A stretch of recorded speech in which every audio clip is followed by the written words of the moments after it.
नमस्कार जी। सबसे पहले ज्योतिषाचार्य प्रकाश पांडे आप सभी लोगों का अपने YouTube चैनल में हार्दिक स्वागत अभिनंदन करता हूं।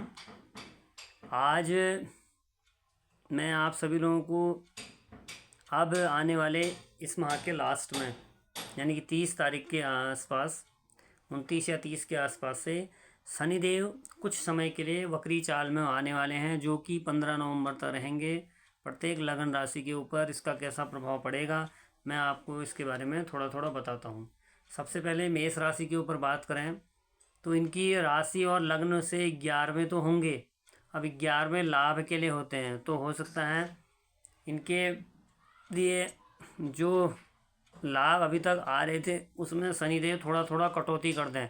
और ये डिपेंड करेगा कि आप लोगों की महादशा, अंतर्दशा और प्रत्यंतर दशा कैसी चल रही है और आपके मूल पत्रिका में शनिदेव की कैसी स्थिति है, इस पर भी विचार किया जाएगा। ठीक है जी। बात करते हैं वृषभ लग्न या वृषभ राशि वालों के ऊपर। इनके लिए ये युति जो बनने जा रही है वो कर्म स्थान पर बनेगी, 10वें भाव पे।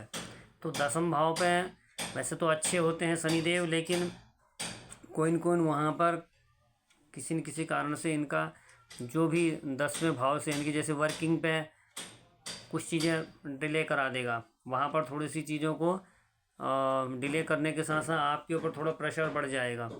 हालांकि वृषभ लगन और उसमें शनि कारक तो होते हैं, और फिर डिपेंड वही करेगा कि आप लोगों की अपनी महादशा, अंतर्दशा और प्रत्यंतर दशा कैसी चल रही है, इस बात पर भी डिपेंड करेगा। आगे बढ़ते हैं मिथुन लगन मिथुन राशि।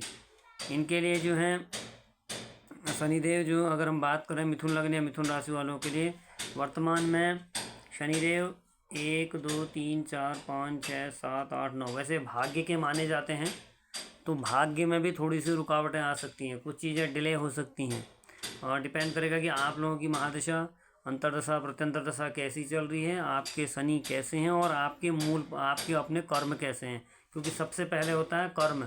शनि कर्मों का खिलाड़ी है। कि मैं बार बार आप लोगों को पहले भी जितनी भी वीडियो मैंने बता रखी हैं, शनि किसी का अहित नहीं करते हैं, और शनि जब देते हैं तो छप्पर फाड़ के देते हैं, और अगर परेशान करते हैं तो फिर उसका रास्ता कहीं से ही नहीं लगता। ये एक नियम होता है शनि का। ऐसे ही कर्क लगन या कर्क राशि के ऊपर बात करते हैं। शनिदेव जो हैं, वैसे नियम के हिसाब से देखा जाए तो इस समय शनिदेव इनके लिए 8 में होंगे तो डिले हो जाएगा, और दोबारा से वो ढैया का प्रारंभ शुरू हो जाएगा, जो कि थोड़ी दिनों के लिए इनकी अभी शनिदेव की ढैया बची हुई है मार्च 2025 तक। ये फिर डिपेंड करेगा आपने अपनी मूल पत्रिका में शनि कैसे हैं, आपके कर्म कैसे हैं, और साथ में महादशा, अंतर्दशा और प्रत्यंतर दशा कैसी चल रही है। अगर अनुकूल दशाएं चलेंगी हर किसी के लिए तब तो वो फायदा करेगा, अन्यथा गोचर तो एक जैसा फल नहीं देता है। आप लोग इतना समझ You have a new message in assistant. फिर बात करते You हैं have a new message in Singh लगन assistant. या सिंह राशि के ऊपर इसका कैसा प्रभाव रहेगा। तो सिंह लगन या सिंह राशि वालों You के have a लिए new message in assistant. राशि से छठे You हो have a जाएंगे। new message in assistant. तो छठा ग्रह वैसे तो उतना अच्छा नहीं माना जाता है, लेकिन इनके विषय में कहा गया है कि कुछ चीज़ें अच्छी भी हो सकती हैं और कुछ चीज़ें कमज़ोर भी कर सकते हैं। तो वही डिपेंड करेगा कि, और ये योग जो है कम से कम हाँ, इसमें एक और चीज़ बताना भूल गया था आप लोगों को, नक्षत्र इस समय चेंज हो जाएंगे। जैसे कि अभी मान के चलिए शनिदेव का जो नक्षत्र चल रहा है वह चल रहा है पूर्वा भाद्रपद बृहस्पति का नक्षत्र। उसके बाद बैक आएंगे तो राहु के फिर सदभिषा नक्षत्र में चले जाएंगे। तो ये समझिए कि 4 महीने जो आपने पेंडिंग कर्म पीछे छोड़ दिए थे, उनका भी आगे हमें थोड़ा फल मिलेगा। इसी प्रकार से कन्या लगन या कन्या राशि वालों के लिए भी बात You करें have a new तो message इनके in लिए assistant. भी थोड़े You थोड़े, have a new message in क्योंकि assistant. इनको तो वैसे भी You 19 have a 20 new 19 20 message in कुछ assistant. फायदा भी करेगा, You कुछ have a new कमजोर भी message करेगा। in ठीक assistant. है। तो ऐसे ही जो है तुला लगन तुला राशि के ऊपर अगर डिस्कशन करें तो इनके प्रेम संबंध किन्हीं के छूट भी सकते हैं, किन्हीं के अच्छे भी हो सकते हैं। क्योंकि राशि से यानी लगन से देखिए, तुला से अगर काउंट करें, तुला, वृश्चिक, धनु, मकर, कुंभ, ये हो गया 5वां भाव।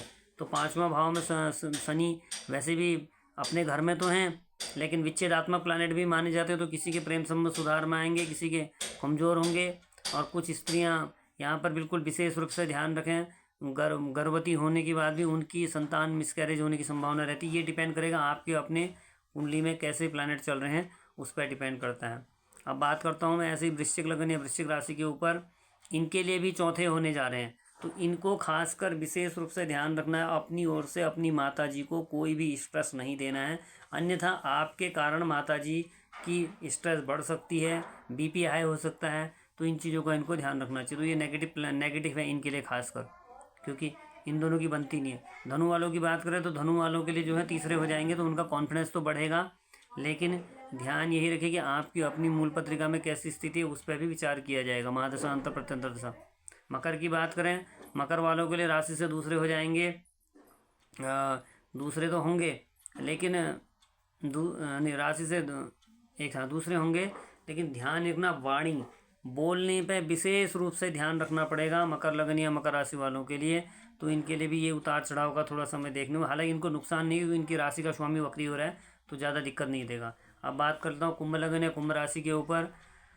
कुंभ का मतलब हुआ शनि इनकी राशि के ऊपर आ रहे हैं। कभी भी नियम कहता है कि कोई भी प्लैनेट अपने घर में कमज़ोर तो नहीं होता है, लेकिन मानसिक टेंशन जरूर देगा, क्योंकि राहु का भी लिंक जुड़ रहा है इसके अंदर। राहु और शनि होते तो अच्छे हैं, लेकिन वही डिपेंड करना पड़ेगा आपकी अपनी कुंडली में महादशा अंतरदशा प्रत्यंतर दशा कैसी चल रही है, शनि कौन से भाव में बैठे हैं और शनि का कौन सा नक्षत्र है, आपके कर्म कैसे हैं, ये सब डिपेंड करेगा।